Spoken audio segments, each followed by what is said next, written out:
Hey everyone, this is Maddie Regis, paid media manager at Automox, and welcome back to another episode of IT Insiders. That is Automox's podcast that introduces you to the people behind the product. So it is November. This month is all about being thankful, Thanksgiving, and whatnot. So we are thanking and talking with someone at Automox that makes IT pro lives easier. That is Emily Pace. She is a senior product manager on our product team, and she's part of the people who have gotten our product to where it is, and that helps a lot of IT pros. So thanks for joining us, Emily. Of course. Thank you for having me. Glad to be here.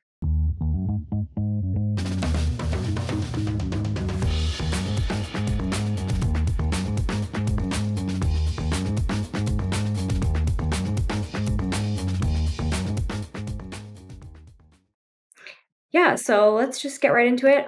Tell me a little bit about your career background, and then I always ask on this podcast the name that you would give Automox if it wasn't called Automox. All right. Sure. So, I've been in a product role or a flavor of a product role for the last 13 years or so. I actually grew up thinking I'd be a lawyer or in the medical field, but randomly ended up at an engineering camp up at CU Boulder in high school where I participated in different activities around engineering. I was just drawn into that problem solving and those tangible solutions you can create and then kind of hold in your hand. No one in my family had been in that field, so it was like a whole different world opened up having that exposure. So fast forward to after college, started my career at a government contractor as a systems engineer, but had some really great mentors that were invested in me and exposed me to a lot of different opportunities in the tech space. And again, just felt that draw or sense of purpose in product management and bridging that gap between technical teams and customers and just everything in between. So from there, I went to a startup, had really great opportunities there, learned a lot. We ended up getting acquired, and I didn't feel like that was really the right place for me at the time. And so I was given a great opportunity to grow and join a really solid product team here at Automox. And I've been here for the last almost 3 years now, 3 years in January. Let's see. Okay. If Automox wasn't called Automox, that's a hard question. I feel like a lot of pressure. Um, so I'm a big Harry Potter fan. I'll draw inspiration there. Maybe call us like Patronus or something. So essentially, the Patronus, is a magical guardian, and you can summon it as a form of protection, right? So it may not come out as an animal form you'd expect for yourself, but it comes out as a positive force nonetheless. So in my mind, Automox is meant to make your life easier and protect your environments, protect your endpoints from attacks, and ensures that you're in the healthiest state possible. So we may not deliver features as you envision them in your mind, but they do solve your problems. Yeah, I love that. I'm also a huge Harry Potter nerd, so I might be biased, but that's probably one of my favorite answers because it is really accurate. I mean, that is what the product does. So I love that. Awesome. Love fellow Harry Potter fans. Cool. So, we talked a little bit about your career background. Now let's get into your current role at Automox. How are you involved in developing, maintaining all of the different elements of our product? Sure. So as you said, I'm a senior product manager on the product team. I work under Jason Kikta and Brandon Shop with my cohort Steph Rizzuto, who you may recognize the name from our other podcast that we have called Product Talk. So if you haven't checked it out before, check it out. It's really good. Got some good stuff in there. But as PMs here at Automox, Steph and I, we wear a lot of hats. Product management in general is kind of a multifaceted career that can mean different responsibilities at different organizations. So here we act as both a product manager and a product owner. So we work essentially from start to finish on a feature. We work with product leadership, engineering leadership, product design, and program management to determine a prioritized list of new features, new integrations, new technologies that we want to deliver, gathering user feedback and doing competitive analysis that supports our larger vision and where we want to move in the market as a company. We then take these features through a process. And I'm going to stay really brief and high level. So basically, we take a feature, we create requirements for it. From there, we work with our product design team, who then does more competitive analysis and creates wireframes. And then together we interview users and customers for usability testing on the designs. We go back and iterate on requirements and designs from that usability feedback. And then we deep dive with engineering, who does technical design specifications for each project. Once everything's been solutioned at a really high level, signed off internally, we create epics and stories for the development teams and then we work with them throughout the development lifecycle. We then work with both the technical documentation team and product marketing team to ensure we communicate appropriately to customers and make sure they have what they need to use these features.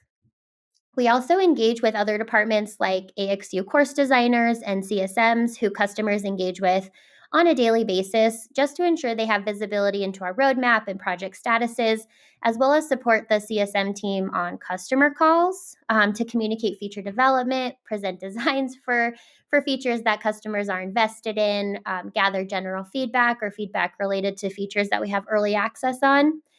So the beautiful thing about product management is that we get to interact a lot with different teams, and our days rarely look the same. So keeps it fresh. Yeah, for sure. Yeah, that's a lot. I'm sure that is just barely scratching the surface of, everything that you guys are taking care of, but also love all that customer involvement. I mean, I think that's really important and that's for sure something that you guys stress. So it's cool to hear the different stages and how customers are kind of involved throughout.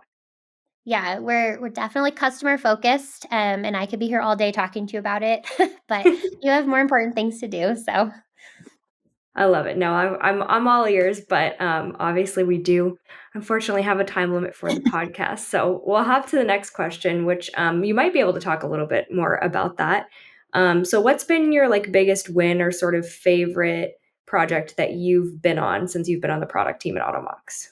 sure. That's a really good question, and I'm going to kind of cheat your question and say it's currently in progress. We've done a lot of really great things while I've been here, and I've been a part of some really cool projects. For example, the redesigned dashboard, the redesigned policy results report.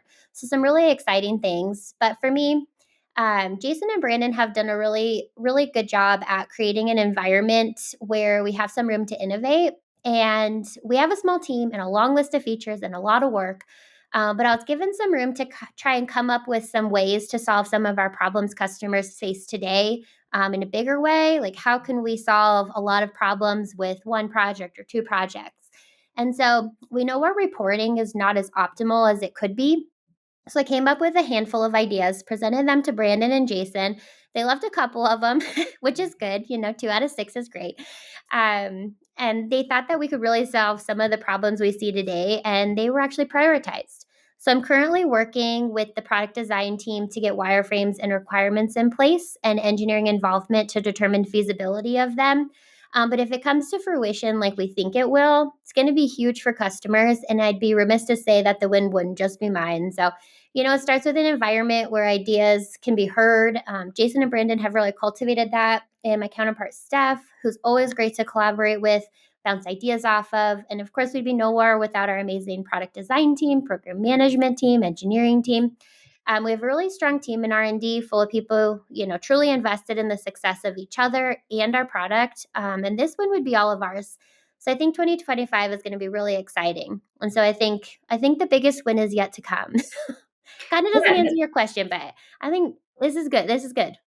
no, it does. I love it. I think that's super exciting. I'm looking forward to obviously we get a little bit of insight over in marketing on what you guys are working on, but yeah, it sounds like next year is going to be a big year for the product. So everyone listening, definitely keep an eye out for product updates or product roadmap. And yeah, I'll be super interested to see how that all goes. Yeah, same.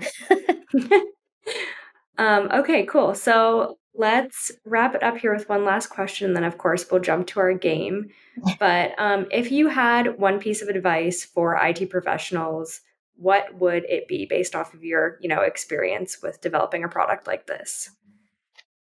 Um, that is also a really good question. You've got a lot of good questions today. I feel like the biggest thing is don't be afraid to be innovative and don't forget to collaborate. All these things, everything can be learned, but sometimes it takes thinking outside of the box to push forward. And the stronger the team you surround yourself with, the bigger the win. So I feel like I thought about that, and I feel like those are the two biggest things that have really gotten me to where I am today. For sure. Yeah. I'm a big advocate for, big teams that are super collaborative, super creative. I just think it makes every day better coming to work, and like no matter what, what you're doing. And yeah, I think it just makes it that much more satisfying when everyone comes together and achieves something. So Absolutely. We've got a really great team, so it's fun. yeah, I love that. All right, well, let's jump to our game. So obviously you are on the product team, so I had to do something around products. So I've got a list of products. I'll read each one out one at a time, and you have to tell me if you think it's a real or a fake product. And obviously there's a correct answer, but I found some ones that are kind of funky. A couple pieces of software, a couple of real life products that you can hold in your hand. So the first product is a yodeling pickle. Okay. A yodeling pickle. I feel like that has to be a thing because why wouldn't it? Sounds pretty cool, and I feel like people have these sitting on their desks. You are 100% right. It is real, and it's exactly what you're thinking of. It's like a little plastic pickle. It's got a button. You press it, and it yodels. So I thought that one was pretty funny. Might be That's a hilarious. good Christmas gag gift for people. Yeah, stocking stuffer for sure. Yeah. Okay, the next one is a baby cry translator software. Okay. Baby cry translator software. I am going to say that is not a product yet. Um, I don't know. That's an interesting one. It I is would love to. real. Oh, it is? Why Yeah. didn't I know However, about this? I think the efficacy of the translation is maybe a little bit questionable. So I think, it's something that exists. How accurate it is, I'm not sure. I mean, I don't know that we could ever ask a baby, like, is this what you meant? So, I know. I have 2 little boys, and I would have loved to know why they were crying at 3 in the morning, right? when they weren't hungry and they didn't have a stomach ache, so I need to research that some more. Yeah, for sure. I'll send you the link after on where I found that. Yeah, Okay. absolutely. And the next one is pumpkin drawing software. Pumpkin drawing software? Okay, I feel like that is real, but it may be fake because the last one was real, but I'm gonna go with real because that sounds pretty cool for carving pumpkins in Halloween. So it's that one is technically fake, Okay. but there are some apps that you can use that basically take, whatever kind of photo you want to use and then carve into your pumpkin. That is something that exists. So like that one I feel like is 50-50. Like you kind of had it there where you're like, "Oh, could be real, could be fake." Those are hard. Yeah, I try to make them tricky. So, sometimes you guys on the technical side, I try to make these tricky and you're just like on top of it. So, you're helping me win even though you're not getting them all right. Well, great. All right. The last one is a coffee temperature app. Coffee temperature app. So, like, it scans the temperature of your coffee? Interesting. I'm gonna go with not a product. I feel like I'm torn. Maybe it is. I'll go with it is. It is, you're right. It's Okay. actually part of I've got one right here. There are these like self-warming Oh, mugs. yeah, okay. Yeah, and so there's an app that goes with that, and I think maybe there's some in development that are, they'll tell you like what's the correct temperature for this like dark roast or light roast of coffee, that kind of thing. So yeah, Oh, how interesting. that is a real thing. Yeah. All right. Awesome. Well, you did great, Emily. Thank you so much for indulging me in that little game, and thank you so much for joining us. Really appreciate all the insights. Of course, thank you for having me. It was a pleasure to be here with you today, so Awesome. All right. Well, everyone listening, thanks so much for joining us, and keep an eye out for new Autonomous IT podcasts every Tuesday and Thursday. And we'll see you back here soon.